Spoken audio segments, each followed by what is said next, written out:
సిలువ చుట్టూ జరిగిన సన్నివేశాలన్నీ మనం మాట్లాడుతున్నాం. ఎందుకు ఏ సీజన్లో మనం మాట్లాడుతున్నాం అంటే ఇది లెంట్ సీజన్ కనుక. నిజానికి మనల్ని ఫాలో అవుతున్న వాళ్ళందరికీ తెలుసు లెంట్ యొక్క బ్యాక్గ్రౌండ్ హిస్టరీ ఏంటో మనం చాలా సంవత్సరాల క్రితం మనం మాట్లాడుకున్నాం. లెంట్ చేయొచ్చా చేయకూడదు అన్నది మన ఆర్గ్యుమెంట్ కాదు. చెయ్యొచ్చు చేయకూడదు డిఫెండ్ చేయడానికి ఈ తరగతులు మనం మాట్లాడలేదు.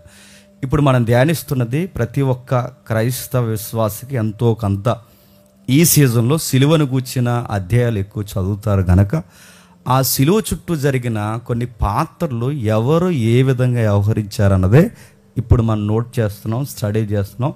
దాని నుండి మనం ఏమి నేర్చుకోవాలన్నది మనం పరిశీలన ప్రారంభించాం. గతించిన వారం ప్రకటన గ్రంథం రాసే మహానుభావుడు, చక్కటి అపోస్తుడుగా పిలువబడిన యోహాను, మరలా ఆయనకి సాటైన సహవాసం కలిగిన స్నేహితురాలుగా ఎవరు ఉండాలంటే ప్రభు తన తల్లినే స్నేహితురాలుగా ఇచ్చేశాడు.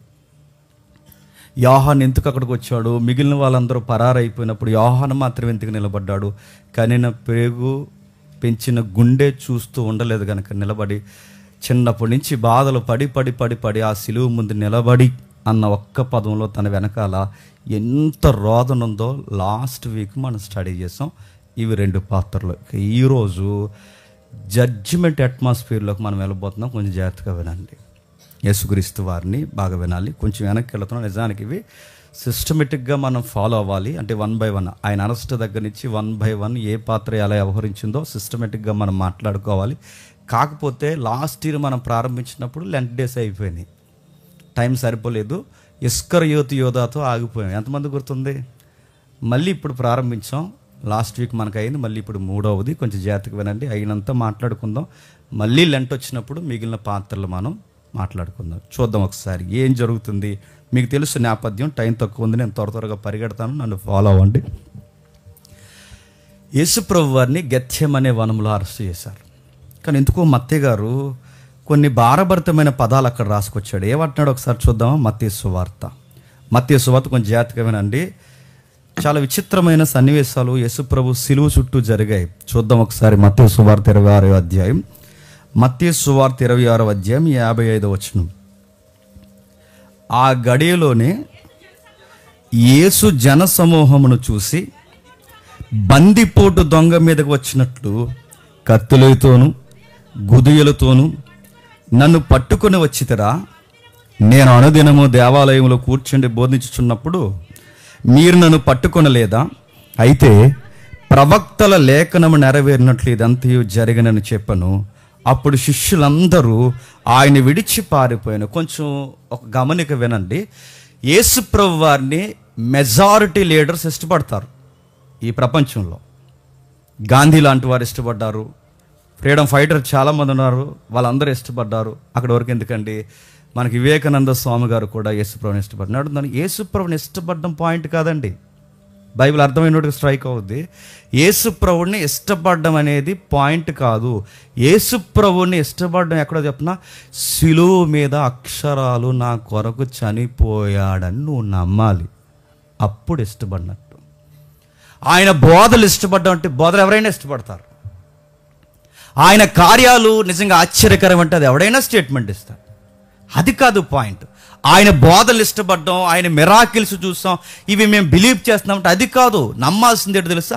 సిలువ మీద ఆయన చనిపోయిన వైనాన్ని నమ్మాలి. సిలువను నమ్మితే ఏమవుద్ది? మనిషికి అహం అడ్డొస్తుంది. ఏం అహం అడ్డొస్తుంది? నేను దుర్మార్గుడిని, పాపినని ఒప్పుకోవాలి. అది ఒప్పుకుంటే కానీ యేసుప్రభుని మనం ఇష్టపడలేం. అలా ఇష్టపడాలి అంటే చాలా కష్టంగా ఉంటుంది కనుక ఆయన బోధల వరకు ఇష్టపడతారు, కానీ చెప్పండి సిలువని ఇష్టపడరు. సువార్తలో సెంటర్ ఆఫ్ అట్రాక్షన్ ఏంటో తెలుసా? సిలువ త్యాగాన్ని చాలా బలంగా నమ్మాలి. నువ్వు బోధలు నమ్మినా నమ్మకపోయినా నేను అనడం లేదు, కానీ ఆ పదాన్ని నేను ఉపయోగించే ధైర్యం నేను చేయరు. కానీ బోధలకి నీకు వ్యాలిడ్ ఎప్పుడవుద్దంటే ఆయన సిలువను కూడా నువ్వు నమ్మాలి.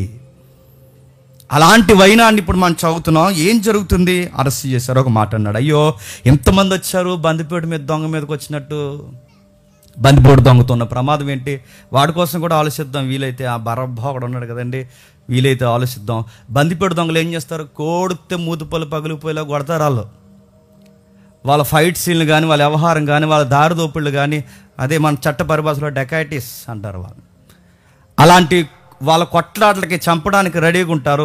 అలాంటోడిని హ్యాండిల్ చేయడం అంటే కష్టం. అలాంటోడిని హ్యాండిల్ చేయాలంటే కాస్త నలుగురు వరకు సమూహాలు ఉండాలి. అందుకే యేసుప్రభువు అన్నారు, నేనేమన్నా బందిపోటు దొంగనా, క్రిమినల్నా, ఇంతమంది వచ్చారు, దేవాలయంలో బహిరంగంగా తిరిగాను, అనేక బార్లు మీకు తారసపడ్డాను, మీ సన్హెడ్రిన్ సభల మధ్య నేను సువార్త చెప్పాను, ఆ టైంలో నన్ను ఏమీ చేయలేనప్పుడు ఇంత రహస్యంగా నన్ను పట్టుకోవడానికి వచ్చారు. సరే వస్తే వచ్చారు, అరెస్ట్ చేశారు, తీసుకెళ్లారు. కొంచెం నేపథ్యం జాగ్రత్తగా వినండి. అరెస్ట్ చేసి తీసుకెళ్ళినప్పుడు 57వ వచనం దగ్గర మనకు వద్దాం ఒకసారి. యేసును పట్టుకున్న వారు ప్రధాన యాజకుడైన కయపా యొద్దకు ఆయన తీసుకుని పోగా అక్కడ శాస్త్రులను పెద్దలను కూడి ఉండగా పేతురు, జాగ్రత్తగా వినాలి, యేసుప్రభువు వారిని అరెస్ట్ చేశారు. గెత్సెమనే వనమ దగ్గర అరెస్ట్ చేసిన తర్వాత ఎక్కడ తీసుకొచ్చారట? కయపా దగ్గర తీసుకొచ్చారట. వీళ్ళ కోసం కూడా స్టడీ చేద్దాం టైం ఉంటే. కయపా ఎవరు, అన్న ఎవరు? కయపా అంటే ఒక సీనియర్ మాంక్ అన్నమాట. ఆయన ఆ రోజుల్లో పేరు మోసిన ప్రధాన యాజకుడు. చాలా వయసు మళ్ళీపోయింది ఆయనకి, పెద్ద ఆయన. ఏదన్నా ఒక విషయాన్ని తేల్చాలి అంటే అక్కడ లీడర్షిప్కి వ్యవహరిస్తున్న ఆయన కయపా. ఈ కయపా అన్న వాళ్ళు ఇద్దరు డేంజర్ గల్లండి. వీళ్ళిద్దరు మామ వాళ్ళు. చరిత్ర మీరు చదవండి ఎంత డేంజర్ గల్లంటే, వీళ్ళు సిరియా గవర్నర్కి వీళ్ళకి అప్పుడప్పుడు ద్వంద్వ గవర్నర్, అదే దాన్ని ఏమంటారు, పొత్తు గవర్నర్ పౌరసత్వం వ్యవహరించాడు. అప్పుడప్పుడు ఈ గవర్నర్గా వ్యవహరిస్తున్నప్పుడు అప్పుడప్పుడు సిరియా గవర్నర్తో రికమెండేషన్ చేయించుకుని జెరూసలేం టెంపుల్లో పోస్టింగ్ వేయించుకున్నారు. ఎవరు? అన్న కయప. అంటే వీళ్ళు మంచి వ్యవహారం కాదండి. ఏమవుతుంది? మనకి పరమానందం శిష్యుల్లాగా ఎటు గారి మనకు ప్రాబ్లం ఉన్నప్పుడు వారం అంతా ఏదో ఒకటి చేయాలండి. ఇది ఎందుకు వస్తుందని మళ్ళీ ఆదివారం వచ్చినప్పుడే గుర్తొస్తుంది. చూడు దాన్ని ఏదో చేయి, ఇంకేమన్నా నీకు పెళ్ళి అవ్వలేదు కదా. సరే నువ్వు ఆ ప్లేస్ ఉండిపోగానే వాళ్ళిద్దరు ఉంటారు, సంగతి ఎద్దులతో.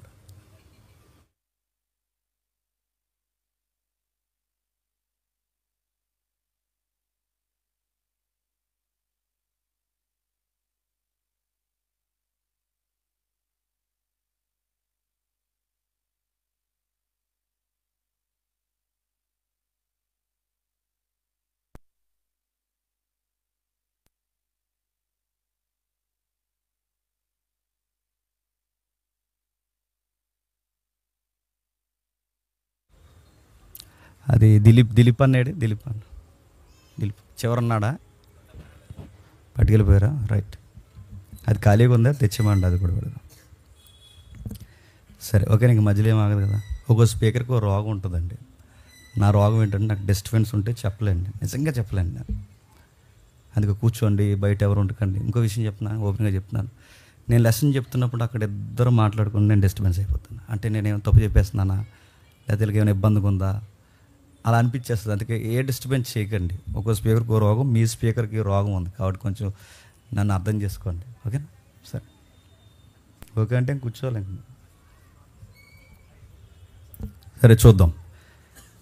ఆ 55వ వచనం చదువుదాం, 57వ వచనం చదువుదాం ఒకసారి. యేసును పట్టుకున్నవాడు ప్రధాన యాజకుడైన కయపా యొద్దకు తీసుకొని వచ్చాను. బాగా వినాలి, కయపా అన్న వీళ్ళిద్దరూ సిరియా గవర్నర్తో రికమెండేషన్ చేయించుకుని వారు పోస్టింగ్లు వేయించుకున్నారు. కొంచెం ఆ ఫ్యామిలీకి ఏం ప్లేస్ ఇవ్వండి. ఎప్పుడైనా చెప్తాను సందర్భం వచ్చినప్పుడు, సరే మాట్లాడతాం. రికమెండేషన్ చేసుకుని పెద్దలు ఎన్నో అడుగుతున్నాను. సేవలోకి రికమెండేషన్ చేసుకుని పోస్టింగ్ చేస్తున్న వాళ్ళు సేవను ఎలా చూస్తారండి? కమర్షియల్గానే చూస్తారు, లబ్ధి కోసం చూస్తారు. అందుకే చూడండి, వీళ్ళిద్దరు ఎంత నెటోరియస్ యాటిట్యూడ్ కలిగిన వాళ్ళు అంటే, వీళ్ళిద్దరూ టెంపుల్ని రెంట్కి ఇస్తారు. మీకు తెలుసు కదా, సొలొమోను మందిరాన్ని రెంట్కి ఇస్తారు. మీరు చూసారు లేదు? సొలొమోను మందిరాన్ని రెంట్కి ఇచ్చినప్పుడు యేసుప్రభువు ఫీల్ అయ్యాడు, అరే నా తండ్రి ఆలయాన్ని చెప్పండి వ్యాపారట్టిల్లుగా ఎలా చేస్తారా, ఎందుకు వ్యాపారట్టిల్లుగా చేసేయాలన్న థాట్స్ వాళ్ళకి ఎలా వచ్చాయి? వాళ్ళ వ్యాపారంతోనే పోస్టింగ్లు వేయించుకున్నారు. అలాంటి భయంకరులు ముదిరిపోయారు. సీనియర్ అతను, ఆ సీనియర్ ముంగిటికి తీసుకెళ్లారు. ఆ ఇంట్లో చాలామంది కూర్చున్నారట, పెద్దలందరూ. దీన్ని ఏమంటారంటే మోతుబరు సభ అంటారనమాట. ఆ ఇంట్లో పెద్ద మీటింగ్ పెట్టారు. ఆ మీటింగ్ పెట్టిన వెంటనే మీరు ఊహించుకుంటే తమ్ముడు ఇమేజ్లు చూపిస్తూ ఉంటాడు. ఆ సభ మధ్యలో నిలబెట్టారట ఆయన. అంటే ఈ పెద్దోళ్ళు మోతుబరులు నిలువుటంగిలు వేసుకుని పొడవైన గడ్డాలు వేసుకుని అలా కూర్చుని నాలుగు నిలబడినప్పుడు యేసుప్రభు వారిని ఆ మధ్యలో నిలబెట్టారట. ఆ యేసుప్రభు వారిని కైపా ఇంట్లో మీటింగ్ పెట్టినప్పుడు మధ్యలో నిలబెట్టి ఏం చేద్దాం అన్నారట. టక్ టక్ మన అప్పటికే ప్లాన్ అంతా రెడీ అయిపోయిందండి, స్క్రిప్ట్ రెడీగా ఉంది, ప్రవేశపెట్టండి అన్నారు. టక్ టక్ మన సాక్షులు వచ్చారు. సాక్షి వచ్చాడు. ఏం చెప్తాడు సాక్షి అంటే ఏం చెప్తారు? రకరకాల ప్రశ్నలు అడుగుతున్నారు. ఒక్కడనే చేసి వాళ్ళు నిలబెట్టారు. రకరకాల ప్రశ్నలు అడుగుతున్నారు. ఆ ప్రశ్నలన్నీ అడిగి ఏంటంటే ఆ సాక్షి ఒకటి చెప్తున్నారు. సార్ నా దగ్గర ఒక సాక్ష్యం ఉంది అన్నాడు. ఏంటి నీ సాక్ష్యం అని అడిగితే, ఏమి లేదు సార్, నేను చెప్తున్నది ఏంటంటే ఇతగాడు దేవాలయాన్ని పడగొట్టి 3 రోజుల్లో కడతానన్నాడు, దానికి విట్నెస్ నేనే. ఓయ్ నిజమని చెప్పేది అన్నట్టుగారు మౌనంగా ఉన్నాడు. టకటక మన సాక్ష్యాలు చెప్పేస్తున్నారు. ఒకటెనకాల ఒకటి సాక్ష్యం చెప్తున్నారు. అంటే వీళ్ళంతా పక్కా స్క్రిప్ట్ వేసి కూర్చున్నారనమాట. ఆ ప్లానింగ్ వేసి కూర్చోబెట్టి సాక్ష్యాలు చెప్తున్నారు, సాక్ష్యాలు ఉటంకిస్తున్నారు. అప్పుడు ప్రధాన యాజకుల్లో ఒకడు లేచి అన్నాడు, నాకు ఒకటి గుర్తొస్తుంది, నేను మాట్లాడుతున్నాను. ఒకడు లేచి అన్నాడు, దేవాలయాన్ని కట్టడం ఇదంతా కాదు కానీ ఒక ప్రశ్న అడుగుతున్నాను, నువ్వు సన్ ఆఫ్ బ్లాస్ఫమీ అన్నారు. ఈ సాక్షులతో పని ఏముంది? దేవదూషణ ఇంతకన్నా దోసినట్టు దేవుడి కుమారుడు, మానవుడు దేవుడి కుమారుడు అని చెప్పుకోవడం అంటే మేఘారుడైన పదం చిన్న పదం కాదు. మనకే స్ట్రైక్ అవ్వకపోవచ్చేమో కానీ ఆ మోతుబర్లకి స్ట్రైక్ అయింది. ఏమని? మేఘారుడే వచ్చేటంటే ఆ పదం ఏంటి? ఆ దానియేలు చెప్తున్నాడే దేవుడు మేఘాల మీద వస్తాడని, ఆ యెహెజ్కేలు చెప్తున్నాడే దేవుడు మేఘాల మీద వస్తాడని, ఆ పాత నిబంధన ప్రవక్తలు చెప్తున్నారే దేవుడు మేఘాల మీద వస్తాడని. ఆ దేవుడు మాత్రమే మేఘాల మీద రాగలడు, కానీ ఆ మేఘాల మీద నేను కూడా వస్తానని చెబుతున్నాడంటే ఏమని క్లైమ్ చేసుకుంటున్నాడు? ఐ ఆమ్ గాడ్ అని చెప్పుకుంటున్నాడు. నేను దేవుణ్ణి అని చెప్పుకుంటున్నాడు. కనుక వెంటనే వస్త్రాలు చెప్పుకుని యెహోవా దేవుడై ఉండగా యేసు దేవుడని చెప్పుకుంటున్నాడండి. యేసు నజరేయుడైన వాడు, యేసు సామాన్యుడైన వ్యక్తి. ఇక మనకి సాక్షులతో పని ఏముంది? లేచారు, రకరకాలుగా మాట్లాడారు, బెదిరించారు, కొట్టే ప్రయత్నం చేశారు, ఆనబెట్టారు. ఒక మాట అన్నారు, అయిపోయారు, వట్టేది చెప్తున్నాను, ఇంక అయిపోయావు అన్నారు. అంతే, నీ సంగతి తేల్చేస్తా ఉన్నారు. బట్టలు చింపుకున్నారు, పైనుంచి కిందకి తెలిసారు, మాట్లాడారు, రకరకాల విషయాలు మాట్లాడారు. ఈ లోపల శిష్యులు చెదిరిపోయారు. అప్పటికి అయిపోయింది వ్యవహారం. ఇదంతా ఎక్కడ జరుగుతుందంటే కైపా ఇంట్లో జరుగుతుంది. మీటింగ్ ఎక్కడ? కైపా ఇంట్లో. అంటే ఇది ఇంటర్నల్ మీటింగ్ అనమాట. ఈ మీటింగ్ ఎందుకంటే ఇప్పుడు ఇక్కడ ఏంటన్నది ప్రిపేర్ అవ్వకుండా గవర్నమెంట్ దగ్గర తీసుకెళ్లారనుకుంటే గవర్నమెంట్ ఏమంటది? ఛీ అంటది. అందుకే గవర్నమెంట్ దగ్గరికి వెళ్ళడానికి ముందే ఇక్కడ స్మాల్ జడ్జిమెంట్లు లేచిపోవాలన్నమాట. అందుకే కింద ఏం చేశారంటే మొత్తం మీటింగ్ పెట్టుకున్నారు. మీటింగ్ పెట్టుకుని చంపేశారు, దేవుని కుమారుడు అని చెప్పుకుంటున్నారు అన్నారు.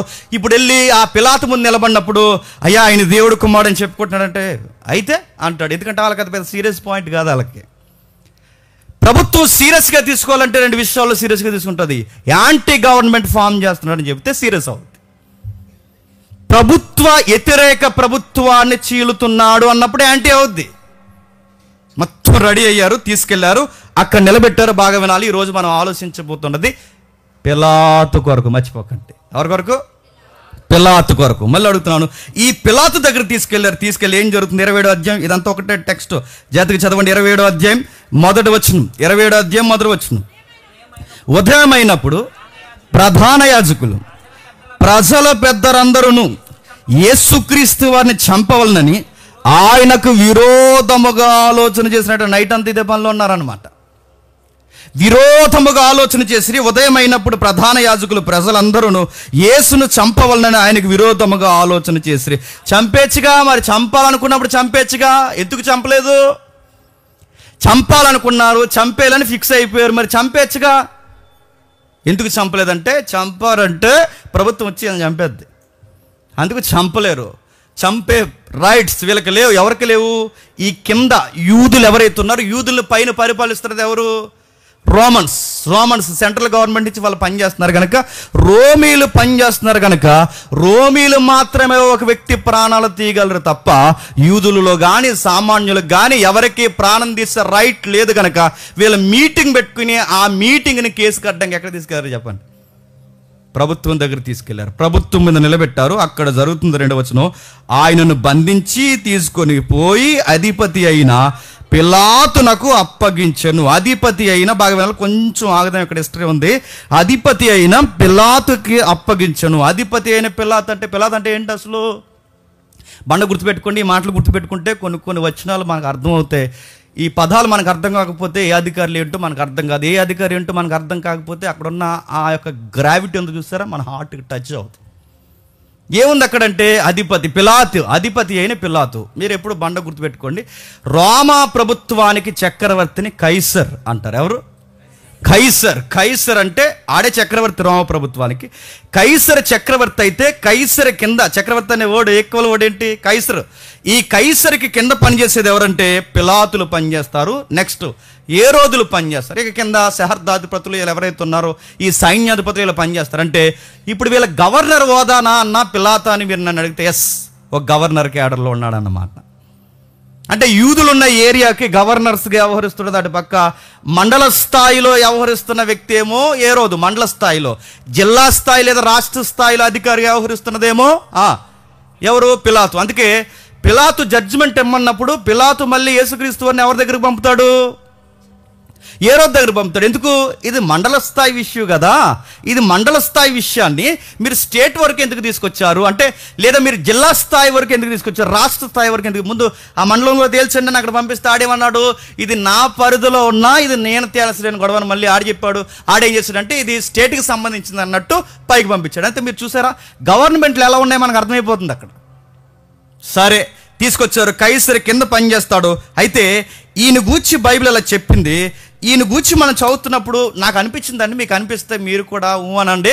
మీకు అనిపించిన అనకపోయినా అనకపోయినా ఓ లుక్ ఇవ్వండి. నాకు పిలాతు క్యారెక్టర్ చదువుతున్నప్పుడు నేను స్టార్టింగ్లో చాలా కాలం వరకు పిలాతు మీద ఒక సాఫ్ట్ కార్నర్ మనకు ఉందా లేదా?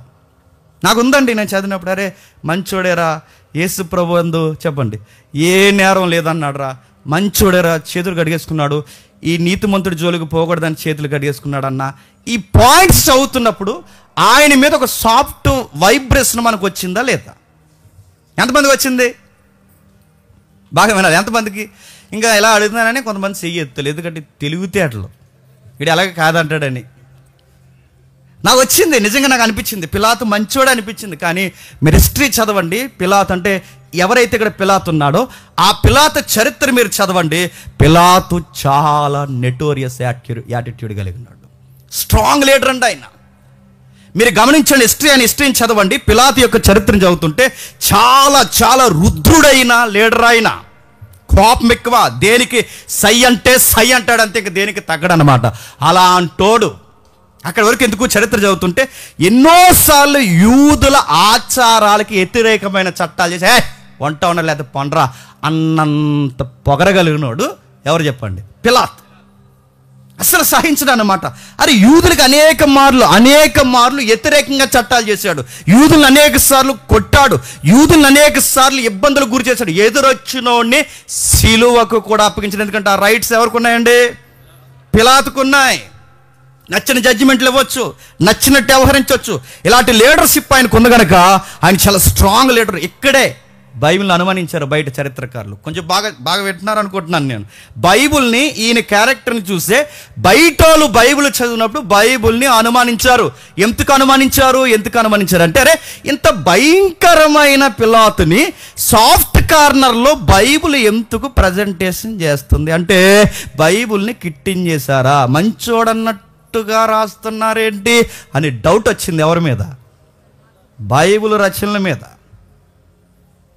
మనకి ఎలా అనిపించిందో చరిత్రకారులు బైబిల్ చదివినప్పుడు వాళ్ళకి ఎలాగ అనిపించింది. ఎవరి గురించి?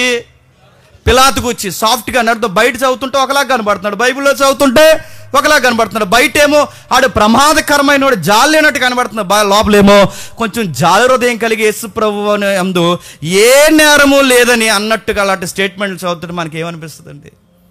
అందుకే బైబిల్ని డౌట్ఫుల్గా చూశారు, చరిత్రకారులు చూశారు. కానీ గుర్తుపెట్టండి, వాళ్ళు డౌట్ పడాల్సిన అవసరం లేదు. సంథింగ్ ఏదో జరిగింది అక్కడ, మనం స్టడీ చేయాలి. ఆ స్టడీ చేయడానికే సిలువ సన్నివేశాల చుట్టూ జరిగిన పాత్రలను మనం స్టడీ చేస్తున్నాం. ఏమైంది, ఏం జరిగింది, పిలాతు యొక్క ఆయన యొక్క బిహేవియర్ని మనం అబ్జర్వ్ చేసుకునే ప్రయత్నం చేస్తే చాలామంది చరిత్రకారులు అన్నట్టుగా లేడు.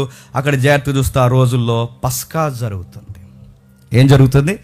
పస్కా టైమింగ్స్ అవి. ఆ పస్కా టైంలో పిలాతుని తీసుకొచ్చి ఎక్కడ నిలబెట్టారో ఒకసారి మీరు చూడండి. ఆ పదం ఎంత విచిత్రంగా ఉంటుందో ఒకసారి చూడండి. పిలాతు గూర్చి 27వ అధ్యాయం 11వ వచనం చూడండి. 27వ అధ్యాయం 11వ వచనం. ఉమ్, ఉమ్, ఉమ్, ఉమ్. ఏంటట? ఎక్కడ నిలబెట్టారట? యేసును అధిపతి ఎదుట నిలిచెను. ఇంకో పదం ఉంది, నిలబెట్టి అంటున్నాను. మరి మోకంత ఎర్రా లేరు, ఎక్కడున్నారా? బయట ఉన్నారు. యేసు ప్రభువుని ఎక్కడ నిలబెట్టారు? పిలాతు ముందు నిలబెట్టారు. పిలాతు ముందు, ఇదంతా సిలువ సన్నివేశం దగ్గర కాదు, లోపల దర్బార్లో జరుగుతుందన్నమాట. పిలాతు లోపల ప్యాలెస్ ఉంటుంది, కానీ వీళ్ళకి ఒక మన బాగా డబ్బున్న వాళ్ళు అనుకోండి, మనకి ఆఫీసులు ఉంటాయి. ఎక్కడైనా ఎవరైనా కలుద్దామంటే ఎక్కడ కలుద్దాం అంటాం? ఆఫీసులు. వాళ్ళకు కూడా ఆఫీసులు ఉంటాయి. ఎవరికి? పిలాతుకి, ఆ గవర్నర్స్కి, వీళ్ళందరికీ ఆఫీసులు ఉంటే వాళ్ళకి పర్సనల్గా ఇలాంటి తగువులు తీర్చడానికి, బహిరంగ జడ్జిమెంట్ ఇవ్వడానికి ముందు అక్కడ మాట్లాడతారనమాట ఇంటర్నల్గా. అక్కడ తీసుకెళ్ళారు. వీళ్ళందరూ బయట నిలబడ్డారు. బయట ఎందుకు నిలబడ్డారో ఇదే టెక్స్ట్ని, ఇదే సందర్భాన్ని యోహాన్ రాశాడు. ఎంత బాగా రాశాడు చూడండి ఒకసారి, ఎంత బాగా కవర్ చేసిందో. సువార్త చరిత్రని చాలా బాగా కవర్ చేసిందండి. కవర్ చేయడం అంటే ఏ విషయాన్ని అంత ఈజీగా వదిలేదు. చూద్దాం ఒకసారి.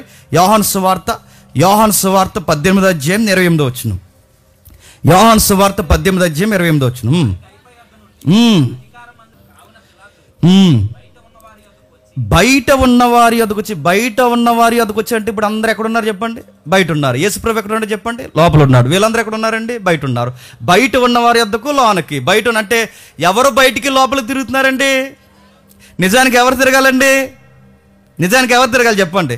ఎంత కేసు కట్టి తీసుకొచ్చిన వీళ్ళు తిరగాలి, కానీ లోపల ఎవరు తిరుగుతున్నారండి? అంటే వీళ్ళ మతం కోసం అవసరమైతే పెద్దలనైనా గుంజీలు తీరుతారు. అది ఆ సన్హెడ్రిన్ సభ అంటే. ఆ పెద్దలను అడి తిప్పుతున్నాడు. ఆ లోపలికి వచ్చి ఒక మాట అడిగాడు. అడుగుతూ 30వ వచనంలో ఏం జరుగుతుందో చూడండి. అందుకు వాళ్ళు అడుగుతున్నాడు, పిలాతు బయటకు వచ్చి ఉన్నవారి వద్దకు వచ్చి, ఈ మనుషుని మీద మీరు ఏ నేరము మోపుచున్నారు అని నా దగ్గర పంపించేశారు కదా, మా ప్యాలెస్ లోపల పంపించేశారు. ఏంటి ఇతను నేరస్తుడు అనడానికి ఏ నేరం మోపుతున్నారంటే వీళ్ళకి ఎంత భయం లేని మాట్లాడుతున్నారు చూడండి. వీడు దుర్మార్గుడు కాని ఎడల వీరిని నీకు అప్పగించి ఉండమని అతనితో చెప్పారు. అంటే ఏమన్నారండి? యేసు ప్రభు వారిని దుర్మార్గుడు అన్నారు. వీడు దుర్మార్గుడు కాకపోతే నీ దగ్గర వరకు మేము తీసుకొస్తామా? లాజిక్ ఆలోచించండి సార్. మీకు ఎందుకు చెప్తున్నాం వినండి సార్. లాజిక్ ఆలోచించండి. వీడు దుర్మార్గుడు, యేసుప్రభు వారిని వాడు ఉమ్మేయడాలు ఎంతగా నలిపేశారు, ఆయన అందరు నలిపేశారండి. లోపలికి వెళ్ళారు. దుర్మార్గుడు కానీ మీకు అప్పగిస్తామంటే అప్పుడు పిలాతు అన్నాడు, మీరు అతను తీసుకుని పోయి మీ ధర్మశాస్త్రం చొప్పున అతను తీర్పు తీర్చడనగా యూదులు ఎవనికి మరణ శిక్ష విధించుటకు మాకు అధికారం లేదే. లేపేద్దాం, మేము ఎప్పుడో లేపేద్దాం, కాకపోతే పవర్ లేదనే చెప్పండి నీ దగ్గర తీసుకొచ్చి. అంటే చంపేస్తారు, కానీ ఎందుకు చంపకుండా ఉన్నారంటే ఏదో అయిపోద్దన్న భయంతో ఉన్నారు. చాలామంది అప్పుడప్పుడు మనం పళ్ళు బిగించేసి రకరకాలుగా చంపేతానే ఆదావా అంట చూస్తే, అంటే చంపేస్తావు కానీ ఎందుకు చంపకుండా ఉన్నావు? పోలీసులు వచ్చి తీసిపోతారేమో ఉన్నావు, లేకపోతే నువ్వేం చేస్తావు చెప్పు? చంపేస్తావు అంటే చంపేయడానికి రెడీ. అప్పుడప్పుడు మన కోపం వచ్చేది కానీ కోట చచ్చిపోతాయి అదవా అంట చూసారా. మరి కొట్టేపోయావా?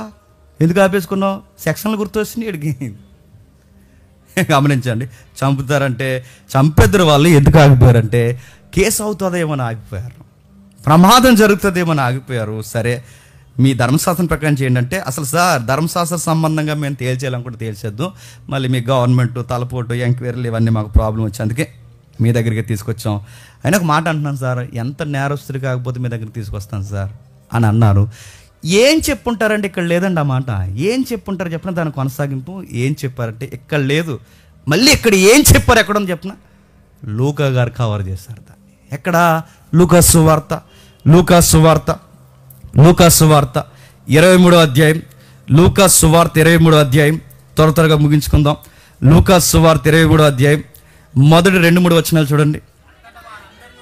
అంతటా వారందరూ లేచి అతన్ని పిలాతు నద్దకు తీసుకుని వచ్చి, ఇతడు మా జనములను తిరగబడ ప్రేరేపించుచున్నాడు, అంతుకు దుర్మార్గుడు. 2వ పాయింట్, కైసరికి గవర్నమెంట్కి పన్నివ్వద్దని, తానే క్రీస్తని ఒక రాజునని చెప్పగా మేము ఇంటి చెప్పండి. గవర్నమెంట్ సీరియస్ అవ్వాలంటే ఏ పాయింట్స్ ఉంటే సీరియస్ అవుద్ది? ఒకటి, ట్యాక్స్ కట్టొద్దంటే సీరియస్ అవుద్ది. రెండో చెప్పండి, కైసరికి మరొక కైసరుగా నిలబడుతున్నాడు అన్నప్పుడు సీరియస్ అవుద్ది.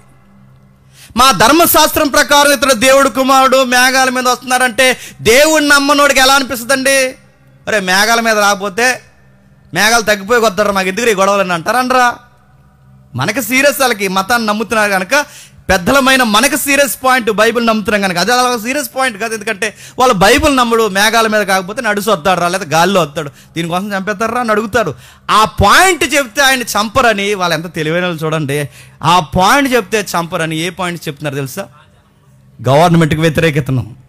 మాబ్ ఫామ్ చేస్తున్నాడు, మాబ్ కడుతున్నాడు, మాకు తెలుసు. మాబ్ జన సమూహాన్ని ఫామ్ చేస్తున్నాడు, రాస్తారోకలకి రెడీగా ఉన్నాడు, గవర్నమెంట్కి వ్యతిరేకంగా రేపుతున్నాడు. ఇప్పటికే మీ రోమా ప్రభుత్వం మీద ఎంతమంది విప్లవకారులు లేచి కూర్చున్నారు. ఎంతోమంది అపోస్తుల గారిని చదువుతున్నప్పుడు మనకు ఒక మాట కనిపిస్తుంది. ఇదిగో 800 మందిని పోగేసుకుని రోమా ప్రభుత్వం మీద తిరగబడిన వాడు ఇతడేనా అని ఒక కామెంట్ ఉంటుంది. అంటే అప్పటికే గవర్నమెంట్ మీదకి వందల వేల మంది టీమ్స్గా ఫామ్ అవుతున్నారు రోమా గవర్నమెంట్ని కొట్టాలని. ఇప్పుడు గవర్నమెంట్ని కొట్టాలని ఇలాంటి టీమ్స్ ఫామ్ అవుతున్నప్పుడు గవర్నమెంట్ ఏమనుకుంటే చెప్పండి? ఆదిలోనే వీళ్ళని తొంగలో తొక్కేయాలనుకుంటుంది, అనుకోదా? అందుకే ఆ పాయింట్ చెప్తున్నారు. ఏమనంటే, అయ్యా మీరు ఇలాగ వదిలేస్తే మీ గవర్నమెంట్ కుప్పకూలు చేస్తారు, ఇలాగ వదిలేస్తే నాశనం అయిపోద్ది. అతడు మాట చెప్పుకుంటున్నాడు, క్రీస్తు అంటే మీకు అర్థమవుతుందో లేదో, క్రీస్తు అంటే నేను కొత్త రాజునని చెప్పుకుంటున్నాడు అన్నారు. నేను అడుగుతున్నానండి, క్రీస్తు అంటే రాజా కాదా, అభిషక్తులే కాదా? అలా నిజమే చెప్తున్నారు, కాకపోతే చిన్న మెలుందన్నమాట. ఎప్పుడు అలాగుంటాయి సాక్ష్యాలు గుర్తుపెట్టుకోండి. నిజమే చెప్తారు, చిన్న ముడి ఉంటుంది, ఆ ముడి తెగకపోతే మన గురి అయిపోద్ది. కోర్టులో చెప్తారు కదా, అంతా చూసినట్టే చెప్తారు, చక్కగా చెప్తారు, అలా చెప్తారు, నిజమే అనిపిస్తుంది. కానీ చిన్న ముడి ఉంటుంది, ఆ చిన్న ముడి దేవాలయం లేపుతానన్నది నిజమే, అబద్ధ సాక్ష్యం. దానికి బైబిల్ ఏమంది? అది అబద్ధ సాక్ష్యం. యేసు ప్రభు దేవాలయం లేపుతుంది అన్నది నిజమే, కానీ దాని బైబిల్ ఏమంది? అది అబద్ధ సాక్ష్యం. ఎందుకు అబద్ధ సాక్ష్యం? చిన్న ముడి ఉంది, అక్కడ ముడి ఏంటంటే ఆయన లేపుతానన్నది ఈ దేవాలయం కాదు. మరి చెప్పండి, చూసారా మీరు అక్కడ ఆ పాయింట్. అంటే నిజం ఎప్పుడు బాగుంటుంది, సాక్ష్యం ఎలా ఉంటుందంటే సగం నిజం చెప్పండి, సగం అబద్ధం ఉంటుంది. ఆ ముళ్ళు మనం ఏమనుకుంటామంటే జడ్జిలు ఊరికే జడ్జిలు అయిపోరండి, గుర్తుపెట్టుకోండి. నీకు నాకు జడ్జిమెంట్లు అయితే చాలామంది గురేస్తాం. భారతదేశంలో లేని ఊర్లు రాజమండ్రి నుంచి పడిపోతే పడపడ జడ్జిలు ఊరకే ఎవరు, వీడు ఏ ఉద్దేశంతో చెప్తున్నాడు, అందుకే టైమింగ్స్ తరుగుతారు, దిక్కులు అడుగుతారు, నోటీస్ తరుగుతారు. వీడు చెప్తున్నప్పుడు నీకెవరు చెప్పారని అడుగుతారు, నీకు వాళ్ళు చెప్పారని నీకెలా తెలుసు అని అడుగుతారు, నువ్వెలా చెప్పగలవో వాళ్ళకి ఎవరు చెప్పారు, సీన్లో ఉన్నారు, ఇవన్నీ అడుగుతారు. కొన్నిసార్లు వీళ్ళు చెప్పిన సాక్ష్యం చెప్పిన తర్వాత ఎగ్జాక్ట్ స్తంభాలు ఉంటాయి చూస్తారా, స్తంభాలు మనకి ఫోల్ చేస్తారు. ఇవన్నీ మీరు మైండ్లో పెట్టుకుని నేర ప్రవృత్తిని డెవలప్ చేసుకోకండి. ఒకటి చెప్తే అర్థమవుద్ది. ఎలా అడుగుతారు అయితే ఎలా జాతకి ఫీవర్ అయిపోవాలి అనుకోకండి. మీకు ఒకటి చెప్తూ ఉంటారు, ఈ ఫోల్కి 50 మీటర్లు ఉంటుంది, 50 అడుగులు ఉంటుంది.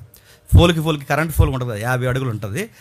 ఎన్ని ఫోన్లు అవతల జరిగిందిరా, అదే ఎంత దూరంలో జరిగిందిరా వ్యవహారం అని అడిగినప్పుడు వీడు ఏదో చెప్పేస్తాడు, ఇంత దూరంలో జరిగింది. నిజమైతే కరెక్ట్గా చెప్తారండి, ఇక్కడ నుంచి ఇంత దూరంలో జరిగిందని. ఆ నేరం జరిగినప్పుడు సీన్ ఆఫ్ అఫెన్స్లోకి వెళ్ళిన తర్వాత ఆఫీసరు ఎన్ని స్తంభాలు ఉన్నాయో కొలుస్తాడు. ఏ మాత్రం తేడా వచ్చినా వీడు ఫేక్ గాడని అంచనా వేస్తాడు. స్టడీ చేస్తారంటే సీన్లో స్తంభాలు లెక్కెడతారు, నువ్వు ఏ దిక్కులో ఉన్నావో చూస్తారు, అన్నీ అడుగుతారు. ఇవన్నీ లెక్కల్లో తీసుకుని ఆఫీసర్ ఆర్గ్యుమెంట్ ఏంటి, అపోజిషన్ ఆర్గ్యుమెంట్ ఏంటి, లీగల్ ఆర్గ్యుమెంట్లు ఏంటి అన్నీ తీసుకున్న తర్వాత అప్పుడు జడ్జిమెంట్. ఈ దొంగ ఎదవాళ్ళందరూ కలిసి ఏం చేస్తున్నారండి, నిజం చెప్పినట్టే చెప్తున్నారు, కానీ కొంచెం ముడి ఉందా, ముడి ఏం చేస్తున్నారంటే ట్యాక్స్ కట్టద్దా. ఎక్కడైనా యేసు ట్యాక్స్ కట్టద్దు అన్నాడు. క్రీస్తు అని చెప్పుకున్నది నిజమే, రాజునని చెప్పుకున్నది నిజమే, రాజ్యం ఉందని చెప్పుకున్నది నిజమే, అన్నీ నిజమే. చిన్న ముడి అంటే చెప్పిన ట్యాక్స్ కట్ట అన్నాడండి ఎక్కడైనా ఆయన. ఇదంతా బాగానే రాజు ఇప్పుడు ఇది మైండ్లో పెట్టేసుకున్నాడు. ఎవరు? పిలాతు మైండ్లో పెట్టుకుని వచ్చి ఇప్పుడు అడుగుతున్నాడు. ఏమని క్వశ్చన్ చేస్తున్నాడు చూడండి యేసుక్రీస్తు వారిని. ఒకసారి మళ్ళీ అక్కడికి రండి, ఒకసారి అదే యోహాను సువార్త 18వ అధ్యాయం, 34 వచ్చినవా, 18వ అధ్యాయం 33వ వచనం. పిలాతు తిరిగి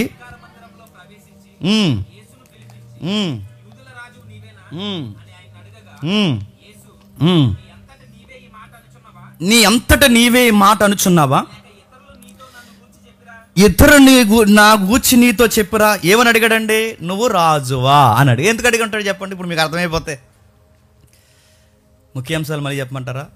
చెప్పండి మరి. ఎందుకు పిలాతు నువ్వు రాజు అని ఎందుకు అడిగాడు? ఈయన ఇక్కడ వదిలి బయటికి వెళ్ళి వచ్చాడుగా, ఈయన ఇక్కడ పెట్టి బయటికి వెళ్ళి వచ్చాడుగా, ఒంటరిగా పంపించారు, ఇక్కడ ఉండు వస్తా అని చెప్పి బయటికి వెళ్ళాడుగా. బయటికి వెళ్ళి లోపలికి వచ్చేసరికి బయట ఏం చెప్పారు?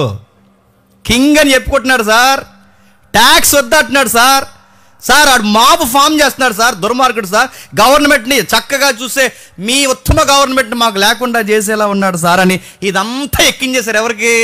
పిలాతుకి. ఇప్పుడు లోపలికి వచ్చినట్టు ఇదంతా సబ్జెక్ట్ లోపల పెట్టుకున్నాడు, సింగిల్గా వచ్చిన అడిగాడు, నువ్వు కింగ్వా అని అడిగాడు. అప్పుడు యేసుప్రభువు ఇంకా తెలివైనాడు, ఆయన తెలివైనాడు దేవుడు ఆయన. అప్పుడు ఆయన అన్నాడు, నువ్వే చెబుతున్నావా, నీకు ఎవడైనా చెప్పాడా అన్నాడు. ఈడే పెద్ద జడ్జి అంటే ఆయనకి జడ్జి ఈయన. ఆయన అడుగుతున్నాడు, నువ్వే చెప్తున్నావా, నీకు ఎవరైనా చెప్పారా? ఆయన ఒక విషయం అడుగుతున్నాను. అందుకు పిలాతు, నేను యూదున్నా ఏమి నేను కింగ్ అని ఒప్పుకోవడానికి? చెప్పారయ్యా అంటే ఆన్సర్ ఇచ్చాడు అనమాట. నేను యూదున్నా ఏమి కింగ్ అని ఒప్పుకోవడానికి చెప్పారు. అడుగుతున్నాను, ఆరోపణలు నీ మీద ఆరోపింపబడుతున్నాయి, ఆరోపణలు చెప్పు. అడ్మిట్ అవుతున్నావా? ఒప్పుకుంటున్నావా? అడ్మిట్ అవుతావా? రాజు అని అంటున్నారు, అడ్మిట్ అవుతావా అని అడిగారు. అప్పుడు అన్నాడు ఆయన, నీకు విషయం చెప్పాలని ఆయన చెప్తూ, యేసు, నా రాజ్యము ఈ లోక సంబంధమైనది కాదు. నా రాజ్యం ఈ లోక సంబంధమైనది అయితే నేను యూదులకు అప్పగింపబడకుండానట్లు నా సేవకులు పోరాటం చేదురు. ఇప్పుడు చెప్పండి, వాడు అడిగిన దానికి కరెక్ట్ ఆన్సర్ ఇచ్చాడులే చెప్పండి. మీరు అనుకున్నట్టే మీ గవర్నమెంట్ని నేను పడగొట్టాలన్న థాట్సే నాకు ఉండుంటే నా అరెస్ట్ జరిగే సమయానికి పబ్లిక్లో లా అండ్ ఆర్డర్ ప్రాబ్లం రావాలి. వచ్చిందా? నా కొరకు ప్రాణాలు పెడతానన్నాడు. ఒక్కళ్ళు లేడు నా దగ్గర, చూడు. పేతురు లేడు, యోహాన్ లేడు, యాకోబు లేడు, ఒక్కళ్ళు లేడు. చూడు, నేను రాజుగానే ప్రకటించుకుని ఉంటే ఇప్పటికీ నేను చాలా టీములు ఫామ్ చేద్దును. ఒకవేళ మీరు అనుకున్నట్టే గవర్నమెంట్కి వ్యతిరేకంగా నేను టీం ఫామ్ చేస్తే ఇప్పటికి నా మీద దెబ్బ అడకముందే, ప్రధాన యాజకుని ఇంటి ముందుకు రాకముందే నా సైనికులు లేదా నా దాసులు ఏం చేద్దరు చెప్పండి? ఫైట్ చేద్దరు. నేను మళ్ళీ చెప్తున్నాను, నేను మీరు అనుకున్న రాజ్యాలు కట్టడానికి రాలేదు. నేను మళ్ళీ చెప్తున్నాను, మీకు ఎలా అర్థమవుతున్నానో, మీకు ఎవరు ఎలా చెప్తున్నారో నాకు తెలియదు, కానీ మీకు అర్థమయ్యేలా చెప్తున్నాను, నేను ఈ లోక సంబంధమైన రాజ్యాన్ని స్థాపించడానికి రాలేదు. అయితే అప్పుడు అన్నాడు మళ్ళీ, మరి నువ్వు రాజు అంటున్నారు, 37 వచ్చినదే. అందుకు పిలాతు, మరి రాజు అంటే మళ్ళీ క్వశ్చను, ఓకే లాజిక్ బాగా చెప్పావు, నీకు ఎవరు టీం లేదంటున్నావు, మరి నువ్వు రాజు అంటే దాన్ని క్లైమ్ చేసుకుంటున్నావుగా, రాజు అని అంటే. Yes, I'm king. ఏ విషయంలో చెప్పనా? సత్యమును స్థాపించడానికి వచ్చిన రాజుని నేను. సత్యము స్థాపించడానికి వచ్చిన రాజ్యము, నాకు రాజ్యం ఉందే కానీ ఈ లోక సంబంధమైన రాజ్యం కాదు. నాకు ఒక ధ్యానం ఉంది, నాకు ఒక గురి ఉంది. నేను ఎందుకు పుట్టానంటే నీ మీద జెండా ఎగరేయడానికో, వాడి మీద జెండా ఎగరేయడానికో, వీడికి వ్యతిరేకంగా నేనేదో చేద్దామనో, నేను పేరు ప్రఖ్యాతల కొరకు నేను పుట్టలేదు. నేను ఎందుకు పుట్టానంటే సత్యము గూర్చి సాక్ష్యం ఇవ్వడానికి పుట్టాను, సత్య స్థాపనకై వచ్చాను, సత్యం కొరకు జీవించడానికి వచ్చాను, సత్యం తరపున రెఫరెన్స్గా నేను నిలబడ్డాను. నా రాజ్యం మీరు అనుకున్నాను, నా వలన మీ గవర్నమెంట్కి ఏ ప్రాబ్లం లేదు. తెలివైనడు కనుక, జడ్జి స్థాయిలో ఉన్నాడు కనుక, విషయం చెప్పకుండానే వివరించకుండానే అర్థమైపోయింది కనుక అతడు ఈ మాట విని, అతడు ఈ మాట చెప్పి బయట ఉన్న యూదుల యొద్దకు తిరిగి వెళ్ళి, అతని యందు ఏ దోషము నాకు కనబడలేదు. మీరు రాజు అన్నారు, ఆయనకి ఈ లోక సంబంధమైన రాజ్యాలు లేవు. దుర్మార్గుడు అంటున్నారు, నాకేమీ కనబడట్లేదు. మీకు కనబడుతున్నది నాకు కనబడట్లేదు, మీరు చూస్తున్నది నేను చూడలేకపోతున్నాను. బయటకు వచ్చాడంటే అధికారి లోపల తిరుగుతున్నాడు, బయటకు తిరుగుతున్నాడు, లోపల తిరుగుతున్నాడు, బయటకు తిరుగుతున్నాడు, లోపల తిరుగుతున్నాడు. ఇక్కడ గ్యాప్ ఉంది చూసారా, 38కి 39కి గ్యాప్ ఉంది చూసారా, అది అలానే జ్ఞాపకం పెట్టుకోండి. ఆ గ్యాప్ని జ్ఞాపకం పెట్టుకోండి, పై వారాల్లో మనకు ఉపయోగపడుతుంది. ఆ గ్యాప్లోనే హేరోదు ఆ రాత్రి పగళ్ళు ఎన్నిసార్లు యేసుప్రభుని కూర్చోబెట్టి, నిలబెట్టి, లేపి అక్కడ పంపించి, ఇక్కడ ఈ మాట నేను అనలేకపోతున్నాను, కానీ తప్పదు, మీకు ఆ బాధ అర్థం అవ్వాలని అన్నాను. కుక్కకి గొలుసులేసి పిచ్చి కుక్కని ఎలాగైతే ఈది ఏదా తిప్పేస్తారో, ఆ వీధులంటే పలుమార్లు ప్రభుని తిప్పేశారండి. అక్కడికి తిప్పారు, ఎక్కడ తిప్పారు, అక్కడ తిప్పారు. ఆడెళ్ళి రకరకాలు అంటున్నాడు. ఆడు నవ్వుతున్నాడు, ఆడొక ఎదవాడు, ఆడ పనికి మళ్ళీ ఎదవాడు నవ్వుతున్నాడు. ఏ రోజు కాడు సృష్టికర్త మానవ ఆకారంలో ఇళ్ళలోకి వస్తే వాడిని నవ్వడం ఏంటంటే వాళ్ళకి ఏం రైట్ ఉందండి యేసుప్రభు? అందుకే యేసుప్రభు మాట అంటాడు, పిలాతు నీకో మాట చెప్తున్నాను, పైనుంచి అధికారం ఉంటే తప్ప నా మీద ఎక్కడ వాళ్ళదు నువ్వు రాసి పెట్టుకో అన్నాడు. ఎవడు ఏం చేయలేడు నన్ను. నా తండ్రి కోరిన దాని ప్రకారం నేను పోతున్నాను. మీరు ఎవర్రా నన్ను ఏం చేయడానికి? కింద ఒక విచిత్రమైన సన్నివేశం జరుగుతుంది 19వ అధ్యాయం. అది జ్ఞాపకం పెట్టుకోండి, మనకు వచ్చే వారం ఉపయోగపడుతుంది. అది జ్ఞాపకం పెట్టుకోండి.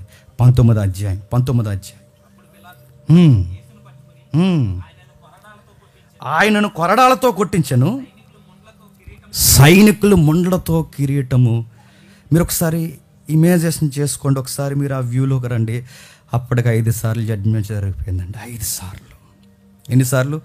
5 సార్లు జడ్జిమెంట్ చేశారంటే ఈ కొరడాలతో కొట్టే సమయానికి అప్పటికి 5 సార్లు జడ్జిమెంట్ అయిపోయింది. ఎక్కడైపోయింది 5 సార్లు జడ్జిమెంట్? ఒకసారి అలానే ఉంచండి. ఒకసారి వెనక్కి రండి. సందర్భం లూకా గారు డీటెయిల్గా ఇచ్చారు ఆ జడ్జిమెంట్లు. ఒక్కసారి లూకాసు సువార్త రండి. లూకాసు సువార్త 23వ అధ్యాయం. లూకాసు సువార్త 23వ అధ్యాయం 4వ వచనం చూడండి. పిలాతు ప్రధాన యాజకులతోనూ ఒక్కటైనా కనబడలేదు. 2వ జడ్జిమెంట్. 3వ జడ్జిమెంట్ అక్కడ ఉంటుంది చూడండి. ఏ రోజు కూడా కనబడలేదు. ఇది 3వ జడ్జిమెంట్. ఇది నెక్స్ట్ వీక్ ఆలోచిద్దాం వీలైతే.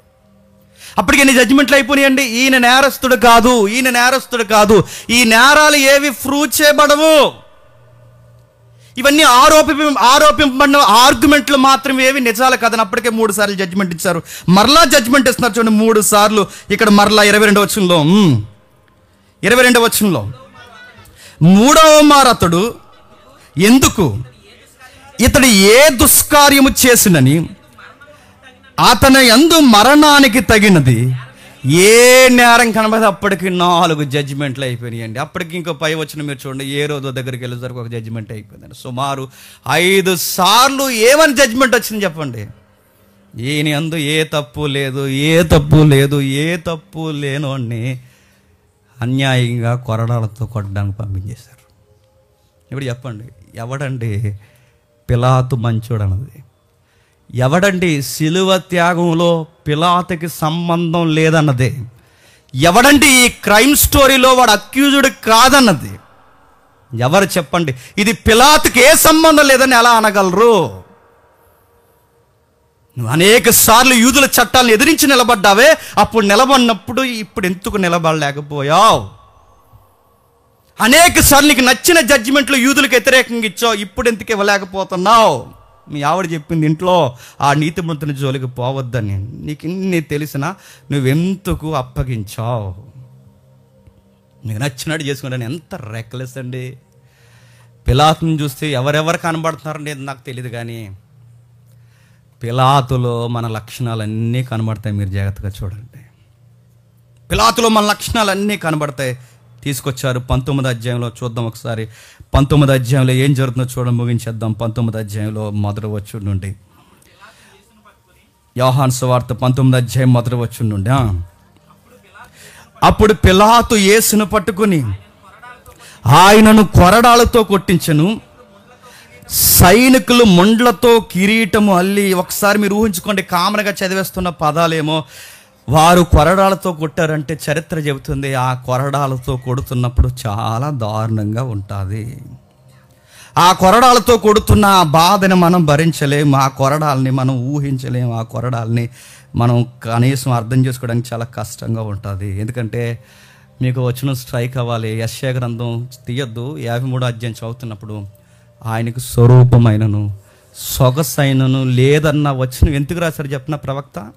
ఆయనకు స్వరూపమైనను సొగసైనను లేదన్న వచనం ఎందుకు రాశారంటే మీరు గమనించండి, ఆ కొరడా దెబ్బలకి చర్మం ముక్కలుగా లేచిపోద్దండి. అలాంటి కొరడాలండి అవి. జడలుగా అల్లుతారు. జంతువుల ఎముకలు నా కొరడా మధ్యలో పెడతారు. అది ఇలా కొట్టినప్పుడు అది లాక్కుని శర్మను అలా లాక్కుంటూ వస్తుంది. యూదుల చరిత్రకారుడు ఇలా రాశాడు, ఆ కొరడా దెబ్బలకు యేసుప్రభు కట లోపల ఉన్న ఎముకలు బయట కనబడిపోయాడు. నేను మళ్ళీ అంటున్నాను, ఇది సిలువకు బిగినింగ్ మాత్రమే. మళ్ళీ చెప్తున్నాను, ఇది సిలువకు బిగినింగ్ మాత్రమే. బిగినింగే, సిలువ కాదు. కొరడాలతో కొట్టారు. చేసింది సరిపోలేదండి. వీళ్ళు ఎంత టార్చర్ పెట్టారండి ఆయన్ని. ముళ్ళన్నీ పెద్ద పెద్ద ముళ్ళు ఎక్కడ ఉన్నాయి ఆ ముళ్ళన్నీ ఏరుకుని వచ్చి, ఆ ముళ్ళుకి పెద్ద ముళ్ళ కిరీటం ఏరుకుని వచ్చి దాన్ని ఒక కిరీటం చేసి అది ఇలా వేసి ఆ ముళ్ళు అలా నొక్కేశారంటే ఒకసారి మీరు ఊహించుకోండి ఎలా ఎంత గట్టిగా నొక్కేసి ఉంటారు. నొక్కేసి అలా అంటున్నారట, యూదుల రాజా శుభము, ఇంగ్లీష్లో గుడ్ లక్ అనూసారట, మొఖం మీద ఉమ్మూసారట, కొరడాలతో కొట్టారట, ముళ్ళిలా దగ్గరకు వచ్చేసి ఇంకా చేసింది సరిపోలేదని ఇలా లాగపెట్టి కొట్టి గుడ్ లక్, నెక్స్ట్ అసలు ప్రోగ్రాం ఉందని నీకు అన్నారట. సిలువకి బిగినింగ్లోనే ఆయన చాలా ఎడిపించేశారండి. ఆయన్ని ఉమ్మేశాడు. ఆడెవడో పనికి మళ్ళీ వచ్చాడు, శుభమని చెప్పి ఆయన అరిచేతులతో కొట్టిరి. అక్కడ ఉంది చూడండి 3వ వచనంలో, శుభమని చెప్పి ఆయన అరిచేతులతో కొట్టిరి. ఇంకా కిందికి రాస్తున్నాడు, పిలాతు మరలా ఎలుపులకు వచ్చి, ఇదిగో ఈయన యందు నాకు ఏ దోషము నాకు కనబట్టలేదు. ఏమంటున్నాడండి? పిలాతు బయటికి తీసుకొచ్చి, ఇదిగో ఈయన యందు నాకు ఏ దోషం. ఒక ఇమేజ్ చూడండి. పిలాతుకి ఒక థాట్ ఉంది, అక్కడ ఒక థాట్ ఉంది. కొరడాలతో ఎంత కొట్టి చూడ, ఆ ఇమేజ్, ఆ రక్తపు ముద్దకున్న యేసుక్రీస్తు వారి ఇమేజ్ ఒకసారి చూడండి, ఎంత దారుణంగా. మెల్ గిబ్సన్ కొంతవరకు ఊహించి తీసిన సినిమా, మీద ఊహ మాత్రమే, ఇంకా రియల్ ఎలా ఉంటుందో వీలైతే ఆ ఫ్యాషన్ ఆఫ్ ది క్రైస్ట్ చూడండి, మళ్ళీ చూడండి, ఆ ఇమేజ్ చేయండి. ఆ ఇమేజ్ని మీరు జాతకం రండి, యెషయా గ్రంథం మీకు గుర్తు రావాలి. నెక్స్ట్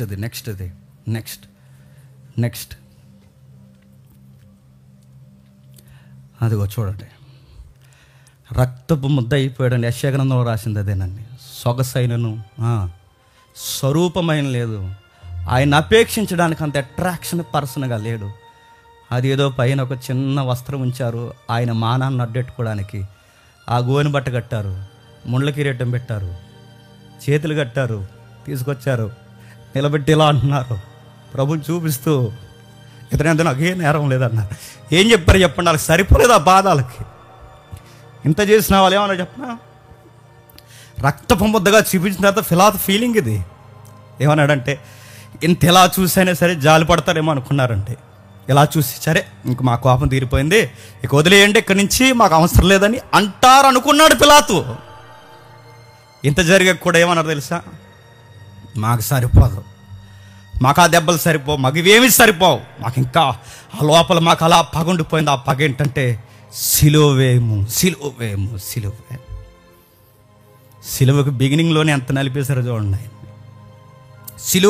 సిలువేమని గట్టిగా సార్ నడుతుంది. ఈ సిలువ ఏమన్నది ఎవడండి నేను అడుగుతున్నాను, ఎవరండి? ప్రజలని ఉంది అక్కడ.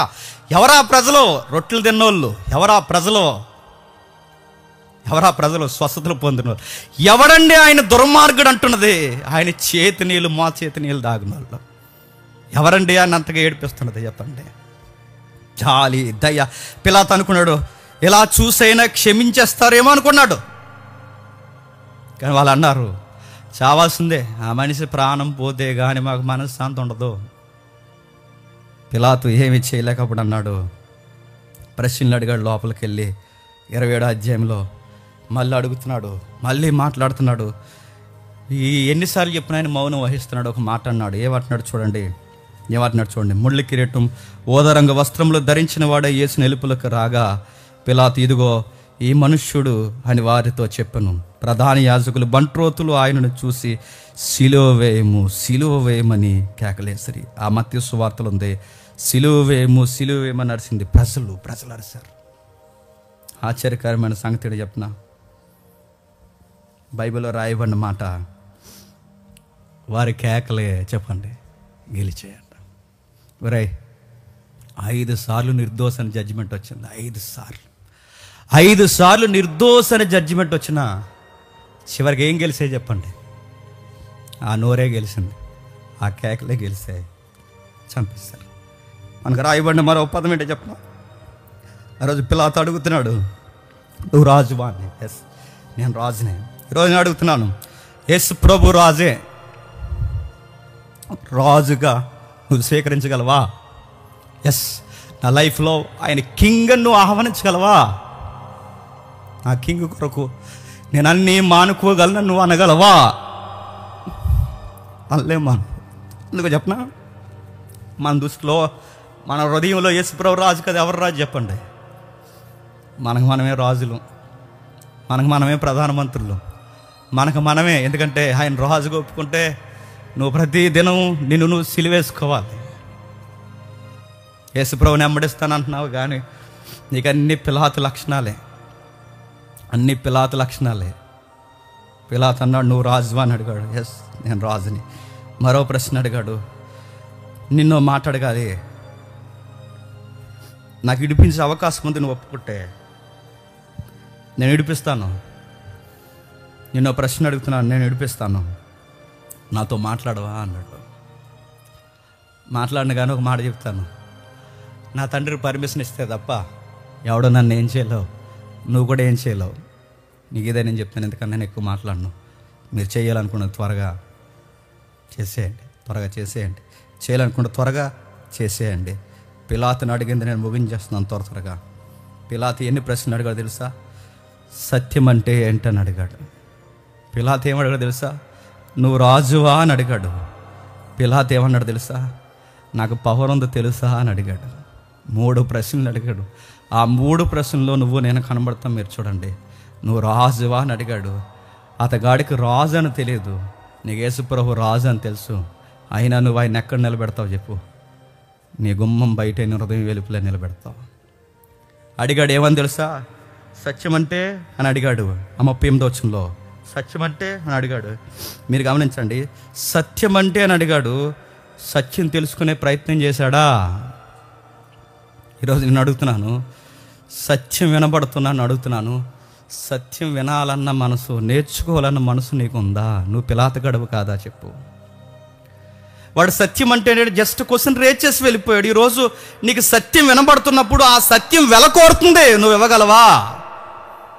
ఆ సత్యం నీ సమయాన్ని వెలకోరుతుంది, నీ జ్ఞానాన్ని వెలకోరుతుంది, నువ్వు చెప్పుకునే ప్రతి విషయాన్ని వెలకోరుతుంది, వెనకాల రమ్మంటుంది, త్యాగం చేయమంటుంది. ఆ సత్యం ఎలా అంటుంది ఏమని తెలుసా?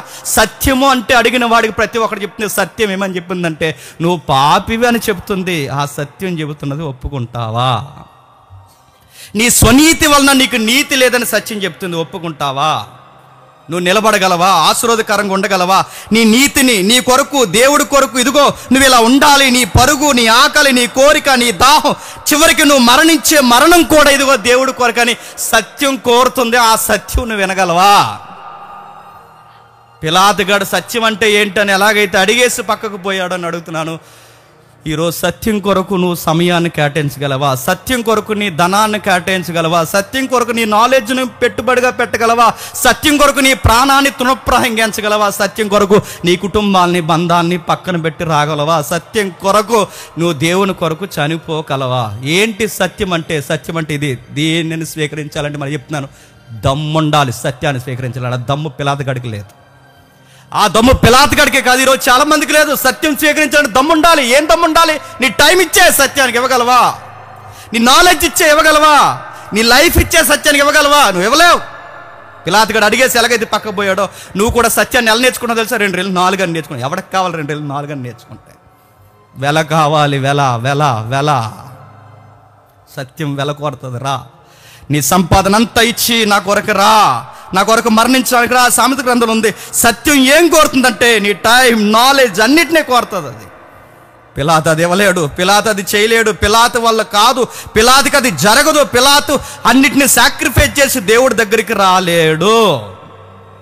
పైపెచ్చికి 10వ వచనంలో ఏమంటున్నాడు చూడండి.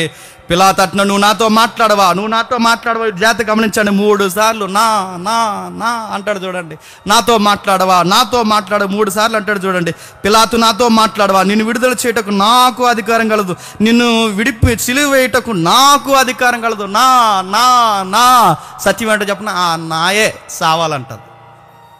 నేనన్నదే చావాలి. పిలాతు ఎందుకు యేసుక్రీస్తు అని అర్థం చేసుకోలేకపోతే తెలుసా? నా. ఈరోజు మనలో, నీలో, అందరిలో ఉన్న ఫీలింగ్ ఏంటి చెప్పనా? నేను, నా. అది చచ్చితే కానీ ఈరోజు నీ కళ్ళ ముందుకు వచ్చినా నీకు అర్థం కాదు. ఈ సత్యం నీ బుర్రకెక్కదు. పిలాతు జడ్జాగా ఒక మాట అడిగాడు, ఈయనేం చేద్దాం అని అడిగాడు 23వ అధ్యాయంలో. ఈయన అందు ఏ దోషం లేదు, ఈయనేం చేయమంటారని అడిగారు. ఈ క్వశ్చన్ మన అందరిది. ప్రతి మానవ జీవితంలో అతిపెద్ద ప్రశ్న ఏంటో తెలుసా? యేసు ప్రభు కొరకు ఎంత వివరంగా చెప్పేశారు. ఇప్పుడు నేను నా లైఫ్లో ఏం చేయాలి? ఒకటి స్వీకరించాలి, లేదా చెప్పండి వద్దని తృణీకరించి సిలువ పొమ్మనాలి. ఈ ప్రశ్న నిన్ను కూడా అడుగుతున్నాను. ఏం చేస్తావు నీ లైఫ్లో? యేసుక్రీస్తు వారిని స్వీకరించి నిన్ను నువ్వు ఆయన కొరకు చంపుకుంటావా? స్వీకరించి నిన్ను నీ కొరకు కాకుండా నా నాన్నదని చంపి యేసుప్రభు కొరకు నిన్ను అప్పగెట్టుకుంటావా? లేదా ఈయనతో ఉంటే అన్నీ తగ్గించుకుని ఉండాల్సి వస్తుందని చెప్పి ఆయనే పిలాతులాగా వదిలేసి వెళ్ళిపోతావా? జడ్జిమెంట్ నీ ముందు ఉంది. ఇది పార్ట్ 1. పిలాతు గూర్చి పార్ట్ 1. పార్ట్ 2 చూద్దాం, వచ్చేవారు చూద్దాం. ఏ రోజు ఉన్నాడు, ఆ మోతుబర్లు పెద్ద మనుషులు ఉన్నారు. ఈ సిలువ చుట్టూ ఇన్ని రాజకీయాలు చేసి చేసి చేసి చేసి సృష్టికర్తను సృష్టిలో చెప్పండి సిలువేసి చంపేసి అమ్మయ్య అనుకున్నారు. చంపే వరకు కొనకలేదండి. అదంతా మన మీదకి వస్తుందంటే ఖచ్చితంగా వస్తుంది. ఇవన్నీ మన మీదకి వస్తుంటే ఒప్పుకోకపోతే ఖచ్చితంగా వస్తుంది. నిన్ను నిన్ను నిన్ను నీ పిల్లల వరకు కూడా ఈ త్యాగం నేను ప్రశ్నిస్తాను. ఈ త్యాగం నీకు అలాగే అర్థమైతే, ప్రభువా పిలాతును చూస్తున్నప్పుడు నాకు అధికారం కనబడట్లేదు. పిలాతు అడిగిన 3 ప్రశ్నలు నాకు కనబడుతున్నాయి. ఒకటి, నువ్వు రాజువా అని వాడు అడిగాడు. నువ్వు రాజువా అని అడిగి తెలుసుకున్నాను, కానీ రాజుగా నా లైఫ్లోకి నిన్ను స్వీకరించలేదు. సత్యం అంటే ఏంటని అడిగాడు. సత్యం వినబడుతున్నా చెవిచ్చే సమయం నాకు లేదు ప్రభువా అని ఒప్పుకోండి. సత్యం వినబడుతున్నా సత్యం నేర్చుకోవడానికి నేను ఏమీ కేటాయించిన ప్రభువా అని, పిలాతు లాంటి యాటిట్యూడ్ నాకు ఉంది ప్రభువా అని ఒప్పుకో. నా అని సింహాసనం కూర్చుని మోతుబరు కబుర్లు ఎలాగైతే చెప్పాడో ప్రతి దాంట్లో నానే చచ్చిపోతున్నాను ప్రభువా అని, పిలాతు నాలో బతుకున్నాడని ఒప్పుకో. మోకలేయగలిగిన వారు మోకాలు వేయండి.